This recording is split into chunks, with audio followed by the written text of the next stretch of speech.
それではお時間になりましたので、始めさせていただきましょうか。はい、皆様、本日はお忙しい中、PyMuPDF セミナーにご参加いただき、ありがとうございます。司会を務めさせていただきます。私はメーガンと申します。どうぞよろしくお願いいたします。それでは早速、始めていきましょう。本日の講師を務めます、ジェイミーです。自己紹介をお願いします。Okay, Jamie, so are you ready? Yes, yes. Okay, let's start. Thank you. Welcome to the Japan webinar for PyMuPDF. Just to explain, there is a Q&A part in the webinar. People can put questions there in Japanese, and Megan will be able to answer in Japanese and also translate if we need. So thank you, Megan. そうですね。日本語でコミュニケーション可能です。Okay. Okay, let's go. So just to introduce myself, my name is Jamie Lemon. I am a product manager at Artifex Software. My background is in software engineering, and I have over 20 years experience in computer software and software development. And I've worked out in Japan in the past quite a bit, and it's exciting to be able to bring PyMuPDF to Japan, so to try and promote it. So really keen to see how well it might do there. So that's my background and why I'm doing this. Okay, so let's look at the agenda today. We're going to introduce PyMuPDF. Then we'll have a live demonstration just showing how to install it and show the basic manipulation features for PDF. Then we will have a live demo of some extraction features, and then some troubleshooting tips,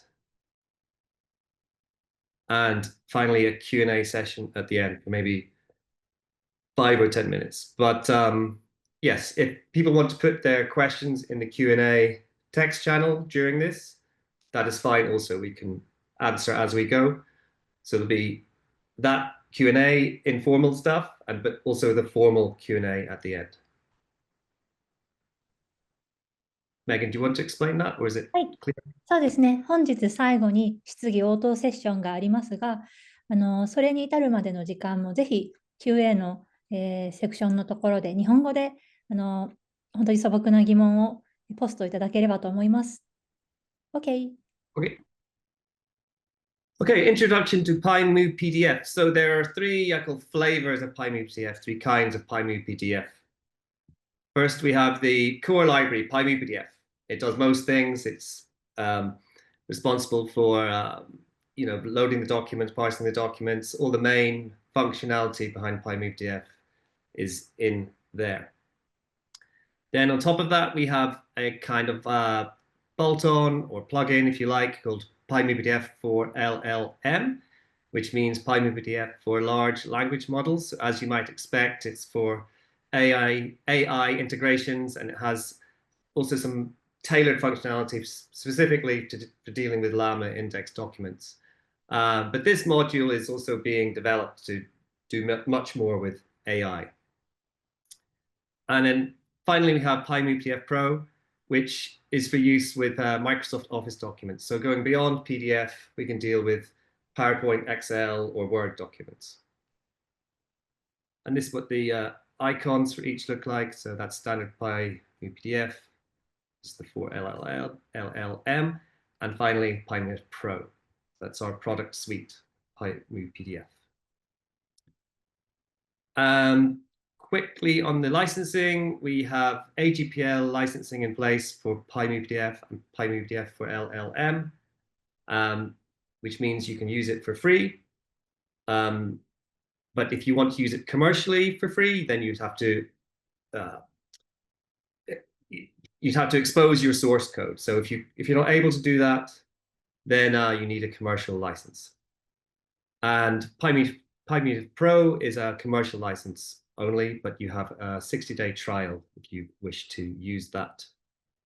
We'll come to those later. So what kind of things can we do with PyMuPDF? Let's have a look. I think there are two main things. We have manipulation of PDF. So we can create PDFs, organize pages, we can split PDFs, we can rotate pages, we can merge many PDFs together, like taking multiple PDFs and creating one large PDF. And we can add and remove annotations and widgets from PDF. We can investigate annotations and widgets too. And we can add watermarks, for example, a stamp on your PDF, which shows the status of a document on every page. And we can do things like add and remove text and images as well. So I call that kind of manipulation. There's a lot more under there, but these are kind of some of the common things which happen with PyMuPDF. Then we have extraction. And we have structured text extraction. So PDF, it comes in a format which is mostly unstructured because it's designed in software, not really designed for computers, but more for human eyes. A side effect of that means that sometimes the data isn't so easily structured as you might have with a semantic document like HTML. We have to figure out how to get structured data out of an unstructured format. So that's quite a large job, as you can imagine. So that would be a structured text extraction or data extraction. We have metadata extraction, which is the hidden information in a document, for example, author or creation date or modified date or other bits and pieces which might be hidden, but we can take that out. Then we have image extraction. So we can extract all images if we like, including SVG. Page extraction, if we need to just take out some pages and do something with them, we can obviously do that. Vector extraction, we're able to extract vectors from documents. And link extraction, we can say, give me all the links from this document, and it will faithfully extract all the links. And finally, we have table extraction, which is quite a large common use case, and also conversion to SVG. So if you require, we can convert pages to SVG for other types of software. And why do we need to do these kind of things? Let's say some real world use cases might be, I have a batch, a large number of documents, maybe invoices, but I just care about some certain data in these invoices. I need to take that data and put it into another system. Maybe these invoices are multi-page PDF, but really I only mind about one area in a certain page of a PDF. So we can target these areas and get data from these small areas and maybe database them. Imagine if I'm working in a document solutions company or for a bank or for government. There's many applications for this kind of use case. Another use case might be, I have a batch of documents, I need to stamp them, watermark them with a status or maybe a brand or a logo. I can easily do that with the manipulation techniques of adding watermarks. Okay, so yes, we work at the document level and the page level. Okay, so we also work at the object level. So I haven't explained that here, but we can go right into a PDF and really work at very low levels with objects as well. But fundamentally, documents and pages. Okay, installing PyMuPDF, we recommend installing from pip and to use the upgrade command here. This is just in case you've already installed PyMuPDF. This ensures that you get the latest versioning of the software, which we would always encourage people to use. And obviously we have the 3 flavors, the PyMuPDF, PyMuPDF4LLM, and PyMuPDF Pro. Okay, so I'm just going to jump in straight to the demos. The first one will be adding watermarks. Megan, do you want to say anything before I start the demo, or? そうですね。ちょっとここでじゃあ、サマリーをさせていただきますと、アーティフェックスの会社で今取り扱っている3つの製品の中で、1つ目のPyMuPDF ですね。これに今日はフォーカスしてご紹介していきますが、その主な機能というのが先ほどのスライドで出てきました。その操作したり、抽出したりというところで、この後、その中から、3個、4個ぐらいのですね、機能について実際にデモをしていきたいと思います。OK。Okay, thank you. So let's just go into Visual Studio Code here. Just confirm people can see that screen. Megan, you can see? Yes, great. Okay, great. So the first example, I'm just going to show adding image watermarks to documents. Quite an easy example, I hope, but quite an effective one for maybe branding your document or adding a status. So this is the Python code. We import PyMuPDF. And then we're going to use this function to add a watermark. We have an input PDF, output PDF, and then the watermark image. So we open the PDF, we create what we call pix map from the image, and we use that to place it on the document pages. So we just iterate through the pages. Here we're finding a scaling for this pix map to do with the metrics of the page. So we're using 30% of the page width, 30% of the page height. And we're going to scale that and place the image onto the center of each page. So then calculates the positioning. And we have a target rectangle to place this image into. And then finally, we insert that image in the target rectangle. And then we save the document. So I'll just show the document I'm using. It is test PDF. This document, which is a 7-page document just of a blog post about PyMuPDF, which has been converted to PDF format. And I'm going to place my logo in that. My logo, I hope it shows, there we are, lovely little lemon slice.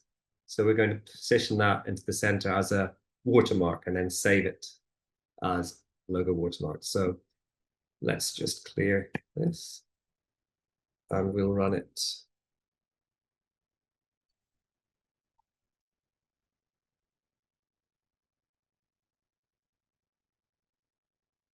Okay, so there we can see it's quickly done that. And if I go to here, we saved it as logo watermark. So there we have the watermark applied. And you can see it's behind all the other data on the screen. So that's important. We might, don't obscure the information here. So we're placing it behind.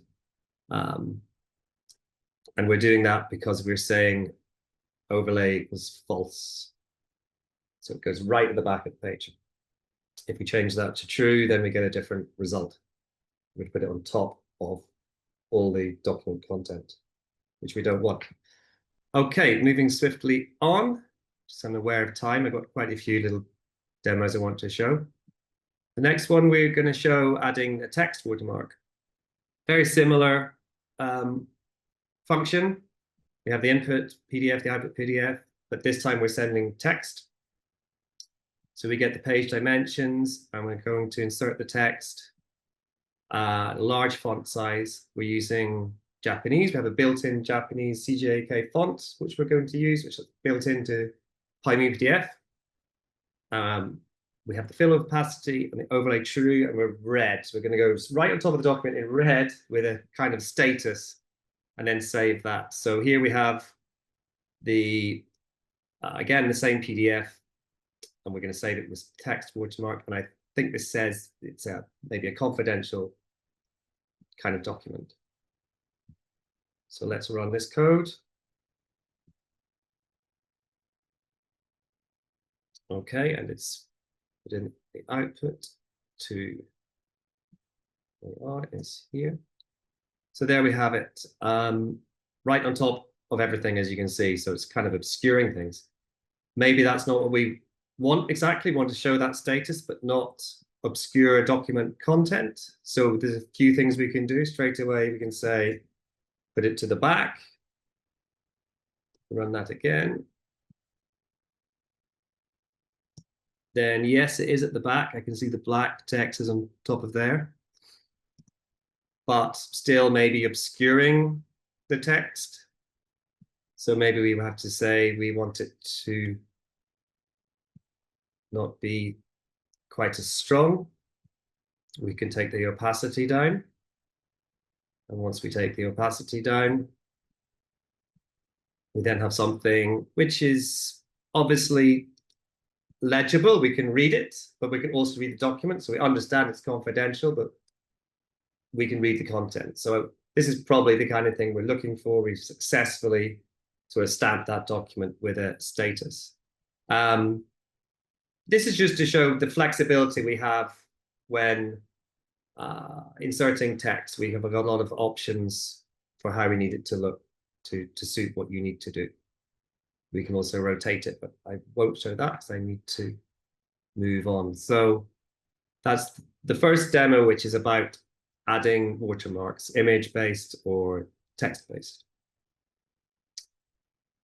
The next demo is to do with filling forms. So I have a very simple form prepared called test form.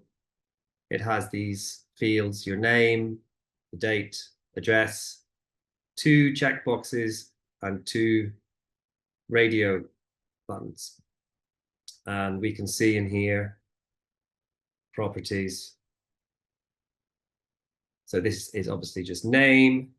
This one is date, address. The checkboxes are checkbox 1 and maybe checkbox 2. The radio group properties are, it is in radio group. That's the group it's in. And we have, yes, this is choice 1. So they're both in radio group. That's choice 1. And this one, as you probably predict, is called choice 2. But they both belong to the same radio group because you can only select one of these. So how does PyMuPDF handle this? I've imagined a scenario where maybe we have a data file coming in which wants to quickly populate forms.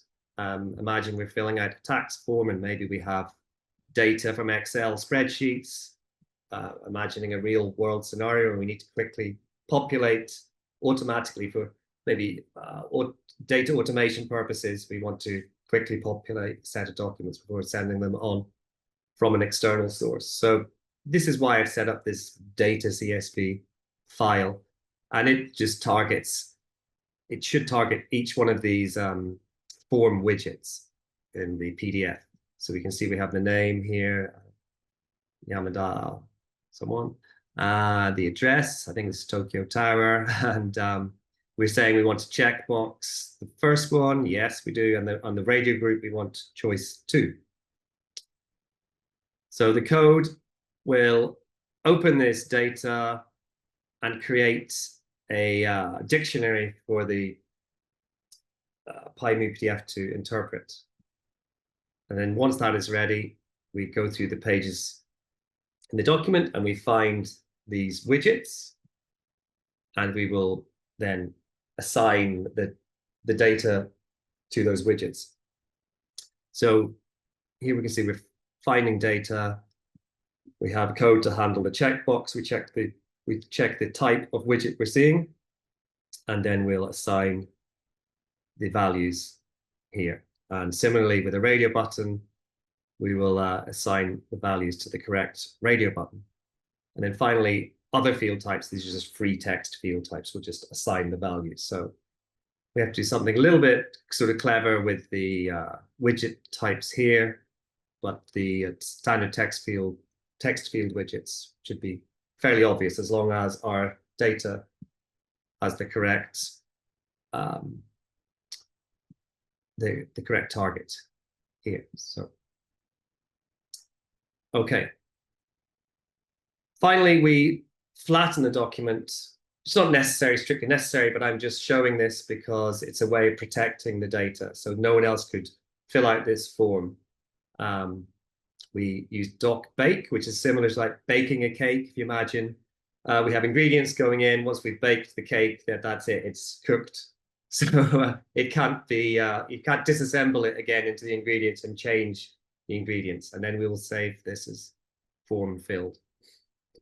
So I can show what this looks like in Adobe afterwards. So let's just run the code.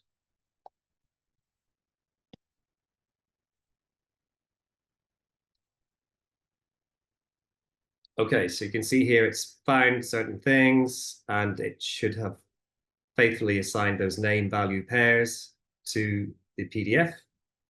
Let's quickly look at the PDF. I think we called it form filled. And there we go. The name, the date, the address, and the checkboxes and the radio groups have been filled out. And I said that we had baked this document. So let's have a look in Adobe here. So I shouldn't be able to do anything with this. And oh, okay. This is not a form though. This is just editing. There's no longer a form. If we look at the test form, you can see it's obviously a form. But here in Adobe, it's not a form, but it's picked out the kind of flattened data. But they are no longer form widgets. Okay. So what Adobe has done there actually is translated the image format into editable text because it's kind of smart. But they're no longer widgets. They're no longer actual form elements. Right, I've got to move on because we're running out of time. Oh yes, Meg, please speak. Just a summary. ここまで2つのデモが終了しました。1つ目はウォーターマーク、透かしの追加方法。そして2つ目が先ほどの PDF フォームの入力と平坦化でした。続いてのデモは、抽出の機能の方に移りまして、テキスト抽出の方法をご紹介します。That's it. Thank you. Okay, thank you. Right, so I think the next one we want to move on to, let's quickly have a look. Text extraction, yes, okay. I'm going to skip that one, we don't need that one. Oh, get links I will show quickly, I don't need to. Get links is a form of text extraction. If I want to get all the links out of a document, we're using the same PDF, the test PDF has some links. So there we are. We can quickly see, look, it's grabbed the positions. And in this case, this has a lot of links to YouTube videos all the way through like sample videos, little YouTube shorts for PyMuPDF bits and pieces. And yeah, as you can see, it just takes that, quickly extracts links if we need links. The next one is text blocks. Oh, actually, no, I want to show metadata first, metadata. So I don't have that. Metadata, again, is like the hidden data in a document. So we can extract that as well.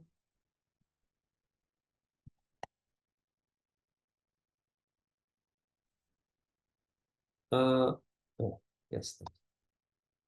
There we go.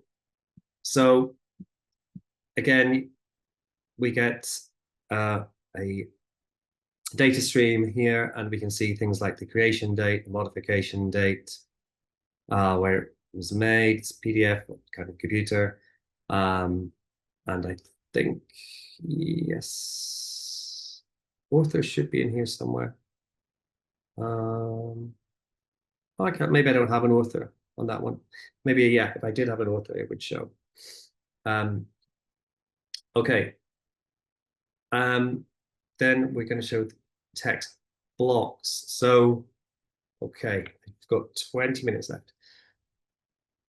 This one, we're just going to look at the first page of a document because there's obviously quite a lot of data in a large document. I don't want to display all of that. And it's just going to show how we get a little bit more information about where this text is in the document. And we're going to add redactions to it just to show how it's identified these blocks, these text blocks, how it goes through the page to define them. And we're going to apply the redactions so you'll see kind of visually what it's found afterwards. Then we'll save that redacted document. So let's give it a go.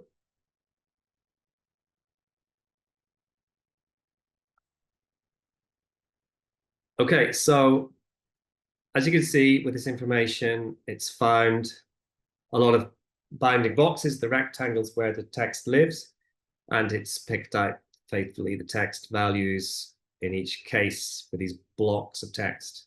Here, there's maybe 10 of them. And this is the code sample at the bottom of that page 1. So we've studied the document again. It's picked out all of these various blocks of text in the document. So that's what we're seeing here, and the locations of that. As I said, I saved it out as a redacted version. So that's a visual representation of what it has found and then redacted. Redaction is also very useful for legal documents if you need to completely delete data in a document. You can redact areas. And finally, we have the JSON set, which we can extract from a document, which gives us even more structured data from our document. So let's run this one.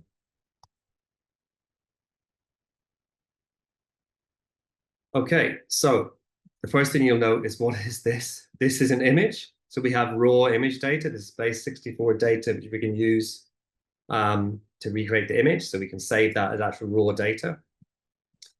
And then we have a lot of information on the bounding boxes and the text and the type of font, the colors, a lot of kind of very fine-grained data. We can find this here.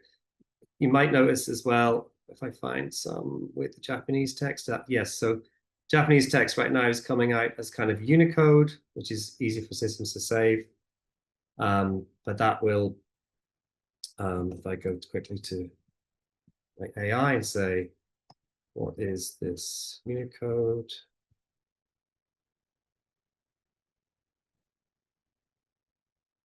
Hopefully it will understand what I mean.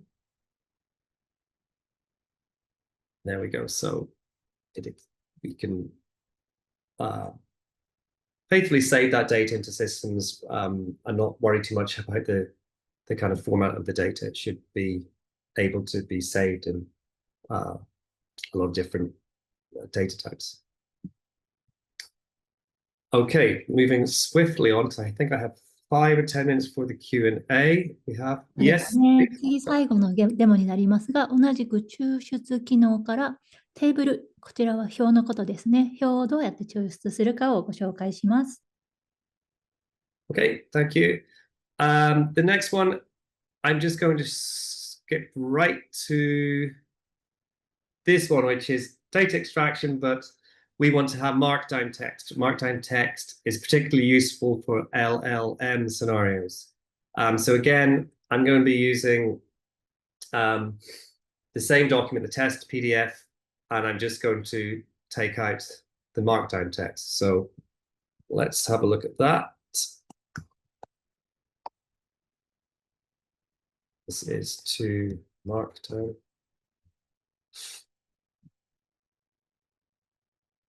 I don't need Pro in this case, but I'm going to use Pro for this sample.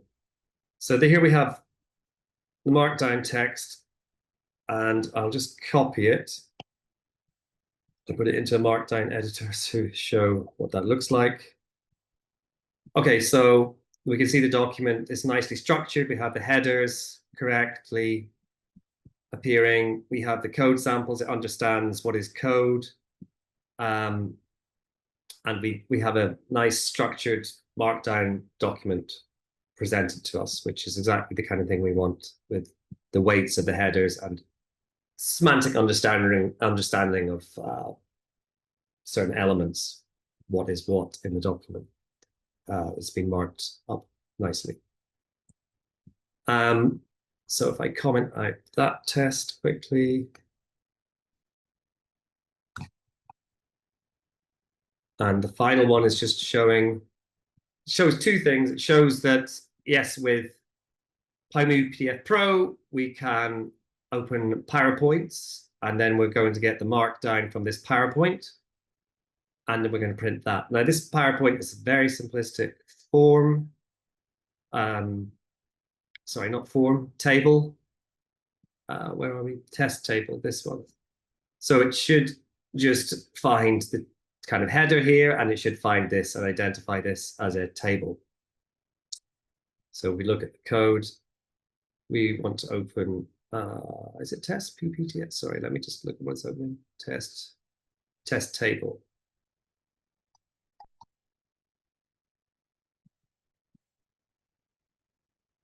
So if we run this again,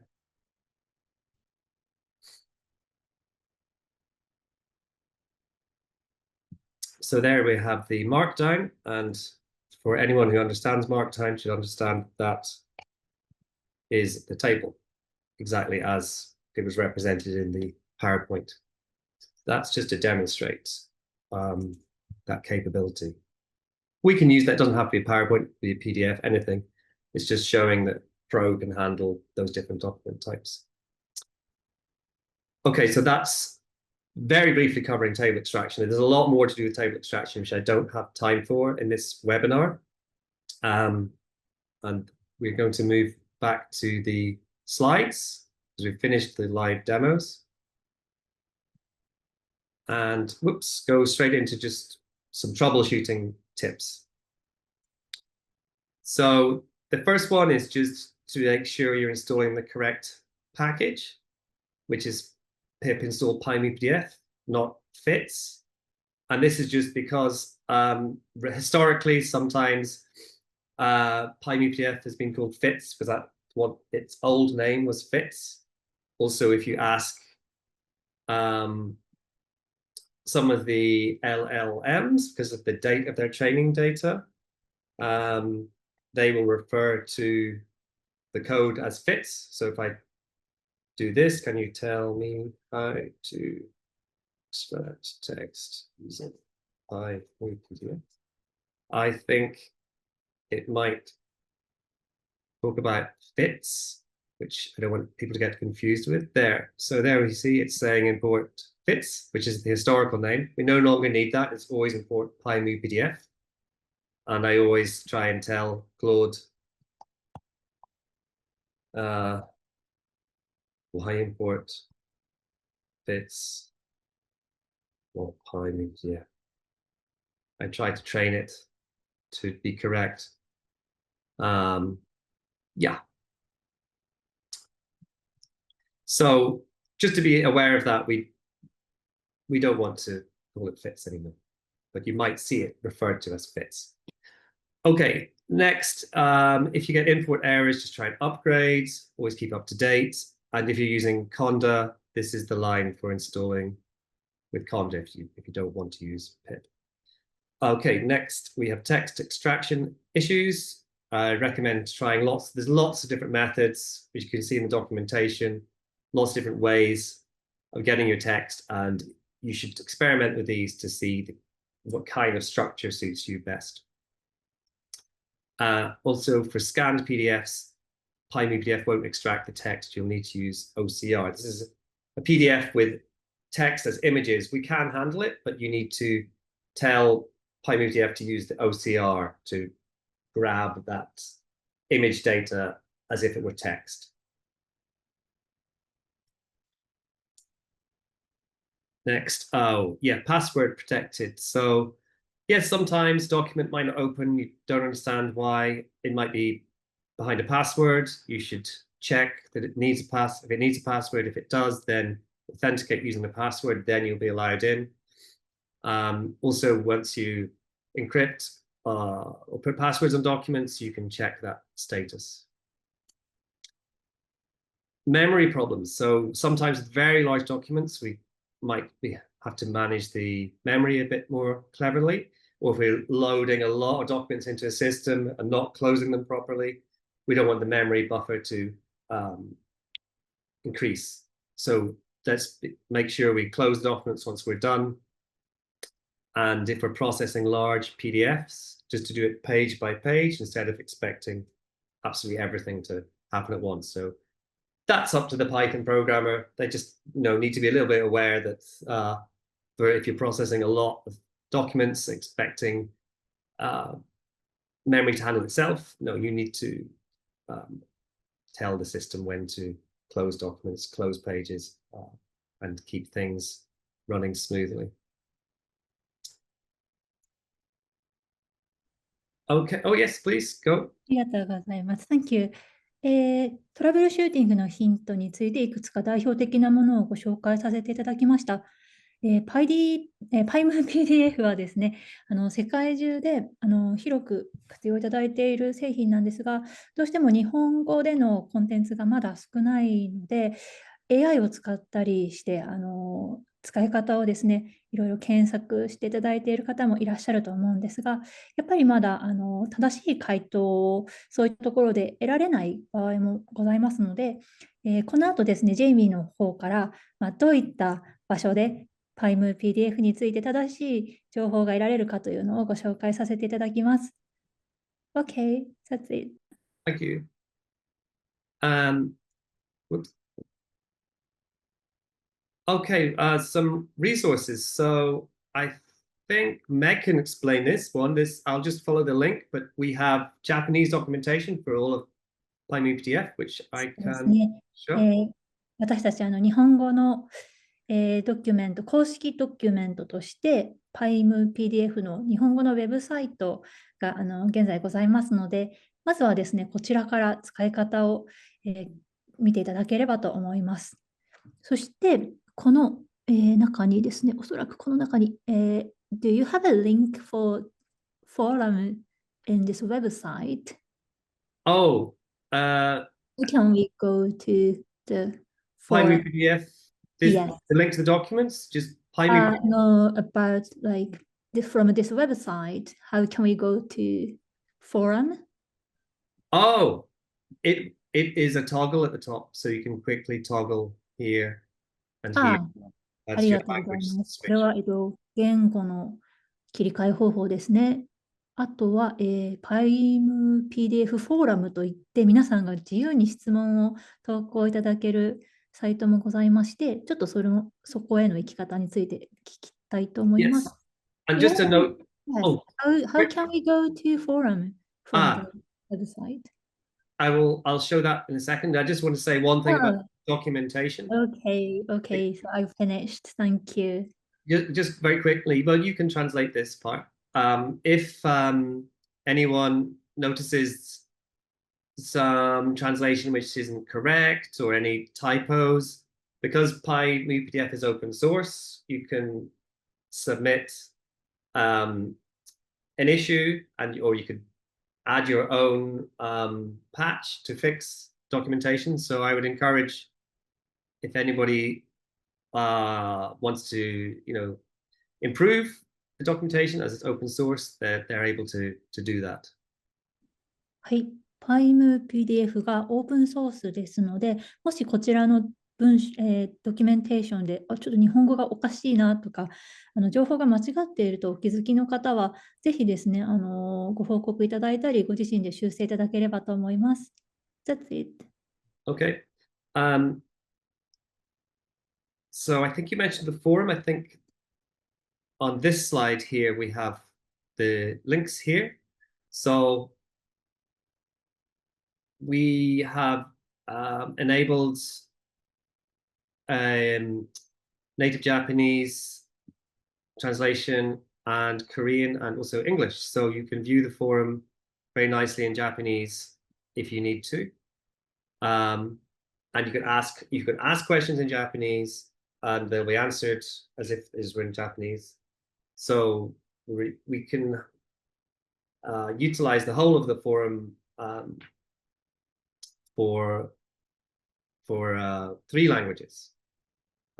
So it's quite nice. I think we can hopefully discuss issues here and people can find out things easily in the language of their choice.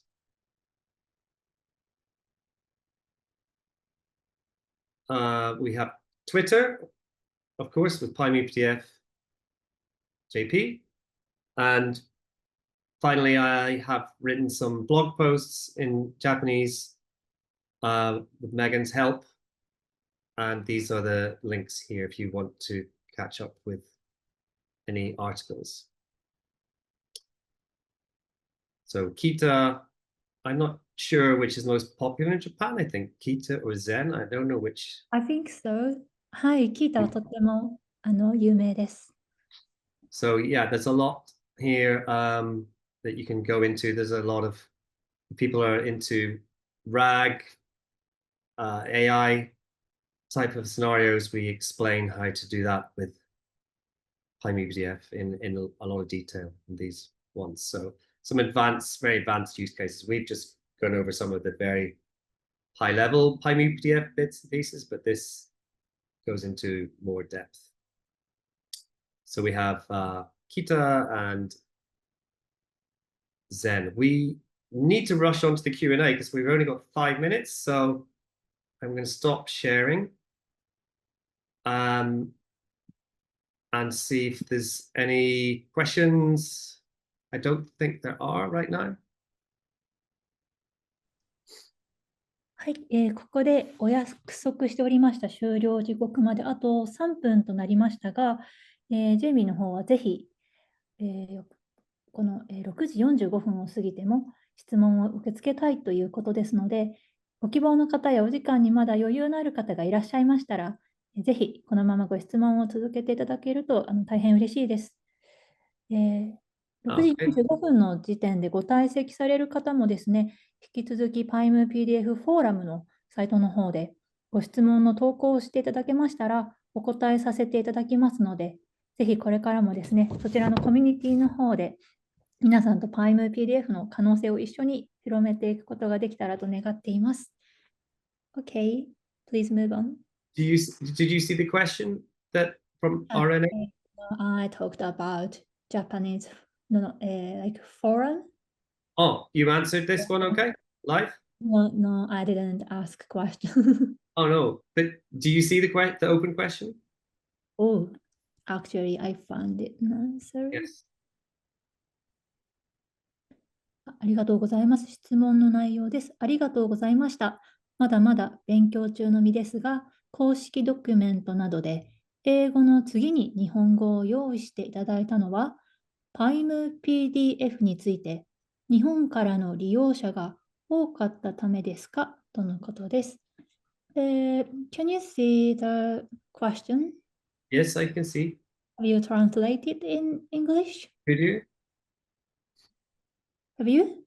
Oh, no. Could you translate? Yes.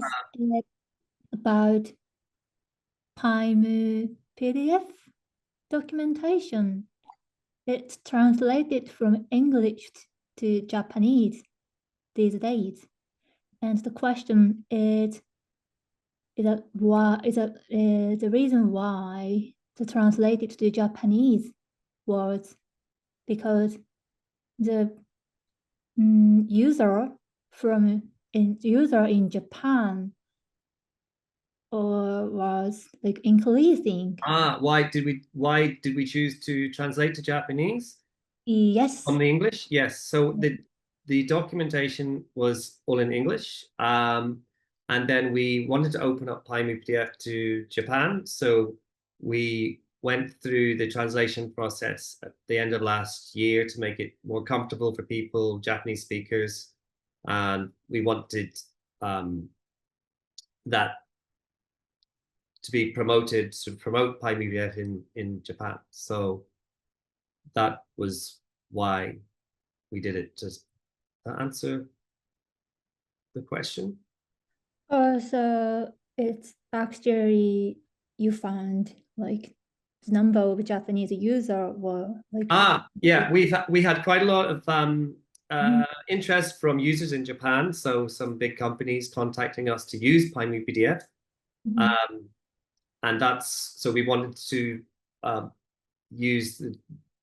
have the capability for them to use documentation in their native language. So that was because of, we had increased users from Japan specifically asking us to use PyMuPDF in commercial environments. Okay. そうですね。実際には、興味を示していただける日本人のユーザーの方が多かったということで、それが、日本語の公式ドキュメントを準備したきっかけになったということです。以上の回答でよろしいでしょうか。ご質問いただきありがとうございました。Okay, yes, company decision. はい、企業の方でそういった、はい、決定を Because, I mean, I suppose you can say, we're very excited about delivering PyMuPDF to Japan. We really want users to get the most out of it. That's the reason why we thought, well, we should have documentation then in Japanese. It seems obvious to try to do that to appeal to the Japanese market. そうですね。今、日本の市場が業務効率化といいますか、たくさんの大量の文章を PDF 化したりなど、そういった動きがですね、今、日本の方でも多く起こっていますので、この PyMuPDF が非常にですね、皆さんの、何かお役に立てればと思っています。OK。他に何かご質問がある方いらっしゃいますでしょうか？ Any other questions? Megan, did you have a question? No, I haven't. Okay. もし、よければ私の方からもでは質問をさせていただきたいと思います。そうですね、PyMuPDF の今後、いろいろアップデートをしていくと思うんですけど、アップグレードをしていくと思うんですけれども、ちょっと今後のどういった機能が追加されるかなどについて聞いてみたいと思います。So, can I ask a question from me? Yes, Thank please. you. So, what is the future plan of PyMuPDF? Oh, yes. So we have quite a lot of ideas, but one of the main ideas is around integrating sort of AI technology more into the product. So, for example, right now we have a project which will ensure that we're really getting really good at detecting tables in documents. So sometimes in a document you might have tables which don't obviously look like tables. They don't have the black vertical lines or black horizontal lines, and maybe the way they're designed isn't so obvious in the sense that the computer systems, the algorithms can't detect that table. But we have a product which will use like semantic document analysis, which uses trained AI models in the background to better detect tables. So making our reliability across all sorts of different types of designed documents, because whenever people design PDFs, they're really thinking about how people might see it, not computers. So we have a much better AI-powered table detection system in place. Well, it will detect many things in a document, but especially tables. So we call that like a semantic document analysis product. So we're quite excited about that. I think that's going to be a big step for us going forward. And that should be released by the end of the year. Thank you. Did you say semantic document analysis? Yes. Yes. Thank you. So it uses, like at the moment, like a graph neural network to produce models which can really accurately detect elements within documents. はい。Much はい。improved. 今後の PyMuPDF にぜひ追加していきたい予定の機能としては、やはり表ですね、テーブルと言っていましたけれども、AI の技術を活用して、その表を含んだ文章に対してもっと精度を上げて対応できるようにしたいということで、ちょっとそのセマンティックドキュメントアナリシスですね。これをlike using what Yes. can I say? これを Yes. 使って、さまざまなレイアウトやデザインの PDF の文書があると思うんですが、それにもっと精度が高い状態で対応していきたいということで、予定としては今年の末までにはリリースできたらいいなというふうに言っていました。Thank you. Okay, great. I think we're slightly over time, so we should wrap Yes, up. Yep. yes. それでは、is it okay to close this webinar if no one has a question? OK。それではですね、ここで皆様、ご質問はもう終了されたようですので、私どもの方もですね、これをもちまして本日の PyMuPDF 公式オンラインセミナーを終了させていただきたいと思います。Do you have any word? No, thank you, いや、ど everybody. う And もありがとうご thank ざい you, ました。Megan. Arigato. 皆様ありがとうございました。失礼いたします。